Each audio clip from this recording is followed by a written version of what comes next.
Та итгэдэггүй найзынхаа өмнө хийх таны хамгийн гайхалтай зүйл бол хэцүү цаг үед ч тогтвортой зогсож, хүнд хэцүү үед баяр хөөртэй байж, шуурган дунд ч амар тайван байх юм. Биднийг бүхий л нөхцөл байдалд адилхан гэж үздэг хүмүүст нөхцөл байдлаас болж дээшээч доошооч бололгүй тийм л тогтвортой байх хэрэгтэй.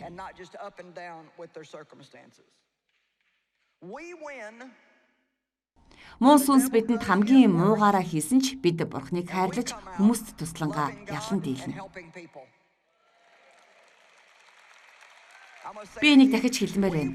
Мөн сүнс бидэнд хамгийн мууг хийсэн ч бид Бурхныг хайрлаж хүмүүст туслангаа ялан дийлнэ. Ром 12 дугаар бүлгийн 17 дугаар ишлэлд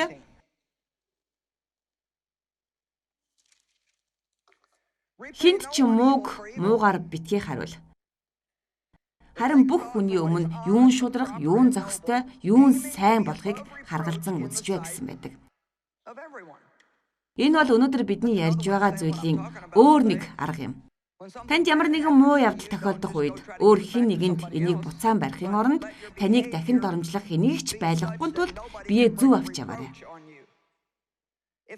Хэрвээ боломжтой бол танаас шалтгаалаагүй бол хүн бүртээ эвтэй бай. Одоо тантай хамт явахгүй цөөн хүмүүс байгаа гэдгийг би хүлээн зөвшөөрнө.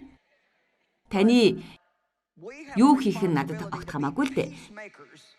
Гэхдээ бид амар тайвныг сахиулагч, бий болгогч, амар тайвныг бэхжүүлэгч байх үүрэг хариуцлагатай.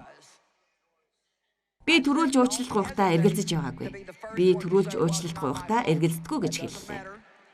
Тэгвэл энэ миний буруу биш юм байна гэж хэлнэ. Тэр тийм чухал биш. Тэр чухал биш ээ. Амьдралдаа эвдрэлцлийг арилгах нь таны зөрүүд байж, энэ чиний буруу учраас би чамаас уучлалт гуйхгүй гэж хэлэхээс илүү чухал юм шүү. Би нэг удаа бурханд хэлж байсан тэнийглээ санаж байна. Тэр намайг дахиад Дэвис уучлалт гуйхад хүргэсэн юм. Тэр үед надад энийг хийдэг байсан цорын ганц хүн би юм шиг санагдлаа. Тэгэд би бурханд үнэн дээр энэ миний ээлж биш, Дэвийн ээлж шүү дээ гэж хэлхийг оролдсон. Бурхан минь, энэ шудраг биш байна. Би хамгийн сүүлд тэрнээс уучлалт гуйсан. Одоо тэрний ээлж гэж хэлсэн ч би хэрвээ энэ удаа чиний ээлж бол уучлалтгүй. Тэгэд амар тайвныг бий болгох гэсэн ишлэл олж чадаагүй. Тиймээс энд төрүүлж амар тайвныг бий болгох нэгэн бол Бурхан дотор илүү хүчтэй нэг юм.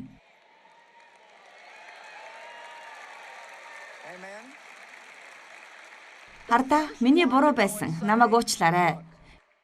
Бид амар тайван байх хэрэгтэй гэж төрүүлж бас хэлээрэй. Тэ бид хоёр бие биенийхээ хооронд ямар ч утгагүй зүйл босгодгүй. Бид амар тайвныг бий болгодог. Би тэрнтэй өглөөж маргалдаж чадахгүй. Тиймээс энд зогсоод номлож бас амьдралдаа тослогдох зүйлийг хүлээж байна. Бид хүмүүсийг гайхшруулж дараа нь хаалттай хаалганы цаана өөрөөр амьдрахын тулд олон нийтийн дунд амьдрахгүй гэдэгтээ итгэлтэй байна.